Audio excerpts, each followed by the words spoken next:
For those who think the demise of SEC football is upon us, despite a rough New Year's Eve and New Year's Day, look at the money, look at the resources, and most importantly, look where the players come from. They live in the South, and the SEC is in good shape going into the future. We bring in Mike Loveall of Last Word on Sports to talk some SEC recruiting with the National Signing Day just less than 2 weeks away. Mike, thanks so much for joining us. This is always an interesting topic when you talk about footprints of different programs, conferences, where the resources are, where the players are, and to try to forecast into the future in regards to who could be the high risers or possibly the mighty that could be in for a fall soon. So let's look around the SEC and basically what catches your eye in regards to this particular recruiting class or just what's taking shape in recruiting in general for the SEC. Well, the first thing I think is very interesting is Florida. Florida right now is ranked 84th by Rivals, which is kind of the one I kind of reference mostly, which is kind of very surprising to me. They've had success. They did have a down year last year with Muschamp, but they still finished third, won a bowl game, and they have they have geography on their side. It's a warm place to play. It's a big school. I will tell you that Florida announced yesterday that they're finally going to build an indoor practice facility. They'll be the last SEC team with an indoor practice facility. Jeremy Foley said that they lost 32 practices over the last year because they didn't have an indoor practice facility, and that kind of struck me as very surprising. So for them to be 84th, McElwain's come in. I think he really needs to find a quarterback first. I'm not sure they're happy with the situation they have down there, but they've had very few commitments so far. Obviously, I think they're going to go up by National Signing Day. They're not going to finish below 75, but where they're sitting at now is very surprising to me. Speaking of the demise, I will tell you I was kind of surprised. 11 of the 14 teams are ranked in the top 30 consensus by the four major recruiting services, and that doesn't count Missouri, who's the two-time defending SEC East champ, which comes in at 33. So I think you're right. The young high school kids are still going to the SEC. I think they still see it as the best conference to play against, the best competition to best get noticed for the next level. It seems like Missouri's made its mark as maybe the SEC's version of the Wisconsin or Michigan State in the Big Ten, where they don't get the best recruits, but they somehow develop talent. They march into the SEC, get off to a bad start in that first year, but turn it around right away and show that they can play with the Georgias and Floridas, at least at this point.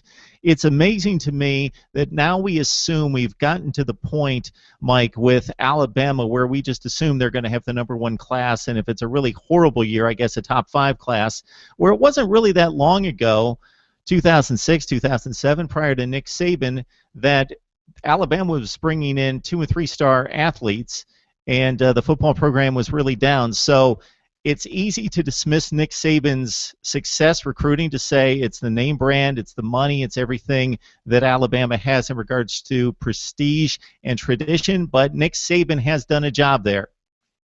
Absolutely. Alabama's had the #1 recruiting class for the last 4 years. Going back to 2010, they were number 5.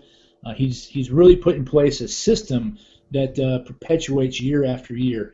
He's very good at bringing in top-notch recruiters. He just lost Kevin Steele to LSU, and then he has Kiffin as well for the last year. Of course, Kiffin is rumored to be looking at the 49ers as well. But Saban, with the success that he's built there and the backing that he has from the school, continues to bring in top recruiters, top assistant coaches, and top coordinators to continue to build upon the system there at Alabama.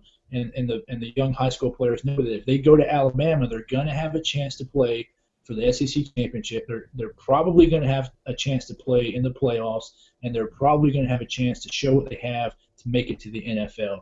And so he's laid that foundation for what top talent's looking for when they come out of high school, and those young kids see that. Mike, we referenced the Missouri dynamic. It's extraordinary when they can rank in the 45 to 50 range and still compete in the SEC. The other interesting topic is that Texas A&M comes in the same year into the SEC from the Big 12. They get the big recruits. They haven't been quite as successful, but generally as successful when you look at the record inside and outside the conference. Kevin Sumlin continues to bring in top recruits. he has gotten to a point where he's turned a Texas state into a Texas A&M state extremely quickly. You've got to be impressed, even though it hasn't translated significantly on the field. We see it in the recruiting rankings, and I would expect it to follow suit on the field.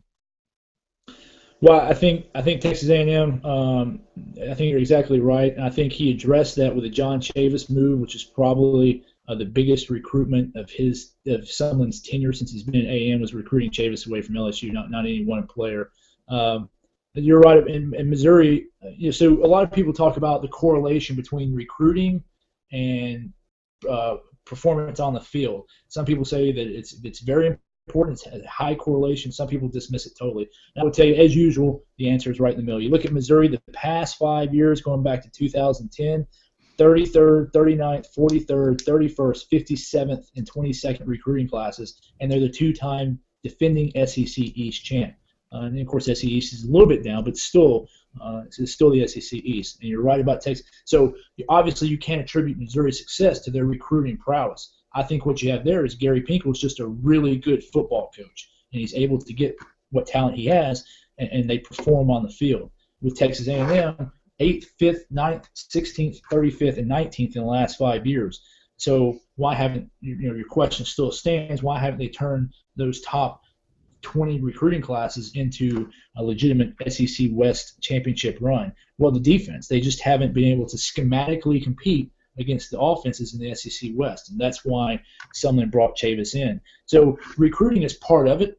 It's a big part of it. You got to get the talent in, but it's not the end-all, be-all. You got to coach these kids up, and you got to put the scheme on the field, and they have to execute it. The SEC's been one of the best conferences in college football pretty much ever since I've been watching. Now, the argument is, at what point did it become the best conference? Now, if you isolate 2014, I'm doing a series right now to determine whether it was the best conference in 2014 specifically, but I don't think there's any question it's still the best conference overall and will continue to be, because everything lines up in its favor. The only conference that can compete financially and in regards to putting rear ends in the seats and in front of the television is the Big Ten, but they don't have the players in the Midwest to compete with the South. If you look at all the trends, people are moving west, they're moving south, rabid fan bases in the SEC, the money, the resources, they pay the coordinators better than anyone. It just seems like everything is trending toward the SEC, and that's not a trend that's going to stop anytime soon. No, I agree. I think one of the big things that kind of ushered in the era of the SEC was when college football kind of ceased to become regional. Prior to the BCS, a lot of your conference affiliations were with bowls, were regional affiliations. Obviously, the Sun Bowl with the old Pac-10, of course, the Rose Bowl with historic Pac-10, ACC, and the Orange Bowl. So when college football stopped becoming regional, and then, of course, at the same time, you have the television coming in. So now you have nationwide television, more television coverage. ESPN, when I was growing up, was just ESPN. There was no ESPN2 or ESPNU, so you have much more coverage. And that's really, when you have the networks buying the packages, buying the product, what you saw subtly was a shift of who owns the product. Now, today, the conferences own the product. And when the conferences own the product, the SEC was able to market that and market the whole football in the South. It's a way of life. That whole marketing and branding of football in the South. And I think that's when, combined with the regionalism, when kids stop going to schools because that's who they grew up rooting for, or that's their home state school, that's when you saw the SEC kind of get the big recruits in, translate those recruits into NFL draft picks, and then able to draw more and more recruits and build bigger and better teams and go on that BCS era dominance. And I think those were the two factors, the loss of regionalism in college football and the fact that the conferences became the owners of the product, not the NCAA, and the NCAA was able, or I'm sorry, the SEC was able to brand and market their style of football. That's a great point. California has amazing football, amazing players. USC, UCLA, they should be set up as well as long as they've got a competent coaching staff and can get the job done in their own backyard. And then there are all sorts of schools like Oregon, Washington, and others that go into California, even from the Midwest, they go into California and take players. A school like Nebraska is in a difficult position from where I see it. They've got a brand and they've got an expectation among the fan base to win big, and they've got no players. and they've got to go elsewhere to get players. Michigan, Ohio. Ohio's always been, and you mentioned this in our last video, one of the top 5 or 6 recruiting states. It's not what it used to be, but it's still extremely strong. But if you're going to compete for national championships, if you're at Notre Dame or Ohio State, you're going to have to go elsewhere, and that's usually south.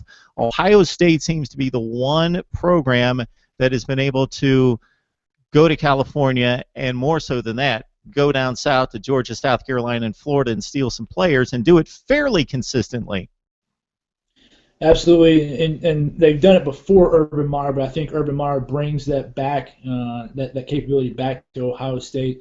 Ohio State was the one team, even through the troubles, the sanctions after the Tressel era, they were still able to really be the leader in the pack in the Big Ten. Michigan wasn't able to exploit Ohio State's kind of down years. Penn State had their own down years. So Ohio State was able to kind of take ownership of the Big Ten and offer an alternative to the SEC if you're a kid down south in Georgia or Alabama or LSU or Florida or out west. So I think Ohio State really focused. I think Ohio State's ownership of the Big 12, and again, you look at the talent they've put out into the NFL. These young high school kids, they see Ohio State as one of the best means to get to the NFL from the Big Ten. And the other thing about Ohio State is they just recruit really well. I mean, you look at the quarterbacks they have on their team, and I mean, my goodness, 3 great quarterbacks, and they just know they're very good at talent identification. Sometimes you just gotta say that they're really good at what they do, and Ohio State's really good at recruiting really good football players. And it's actually amazing they've got 2 more top quarterback recruits for this year. I don't know if they're going to hold, because if they just look at the depth chart, I wouldn't know why you would stay at Ohio State. Let's get back to the SEC. My question here was going to be, I know internally what my answer to this question is, but you know a whole lot more about it. Program or programs that are under the radar but have the riches right in their backyard that could spring back onto the scene as a power because they've got, yes, the player depth right there, versus those programs that have to go elsewhere. Even though they're in the SEC, they don't really have the elite players in the quantity that they need, and they've got to do a tougher job and overcome some challenges to get players to come there and play and win big. Well, I would tell you that all the schools in the SEC are great places to play. Obviously, the obvious answers are Vanderbilt. Very hard to recruit at Vanderbilt. Nashville, Nashville's Vanderbilt's hometown, but Middle Tennessee is a Tennessee fan base by and large. Ole Miss and Mississippi State. Ole Miss has the advantage of being close to Memphis, which is a very productive high school sports town. So it's not quite as hard for them as it is for Mississippi State. But I'll tell you, I think Dan Mullen's done a great job. Going back to the recruiting stats, if you look at teams who have been ranked in the last 5 years a little bit lower and have kind of overperformed their recruiting ranks, Mississippi State's right up there. Not nearly as much as Missouri, but Mississippi State's right up there. And then I think A&M. I think if you're looking for teams under the radar, A&M kind of took a lot of shots this year because after that first game at South Carolina, they really underperformed. I think they have the talent there. I actually think they have talent on defense. I think that I'm buying A&M. I think that Chavis move is really going to be able to translate the talent into performance on the field. I'm buying on Arkansas. Bielema hired Enos today. Dave Enos is a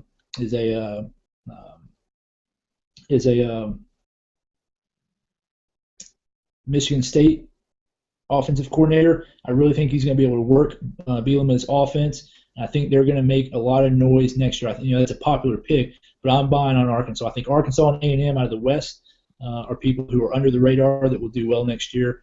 And I'm kind of a Tennessee guy, but I think Tennessee is poised for a surprising year next year. Kind of out of the East. Mike Loveall of Last Word on Sports. Mike, it's always a fascinating topic talking recruiting, talking about the blueprint, talking about where players are coming from and what the trends are. I find it fascinating to see who's got the riches right there that should be doing the job versus who is really coaching up players and getting players in from other places. A fascinating topic once again. We appreciate your insight into it. Thank you.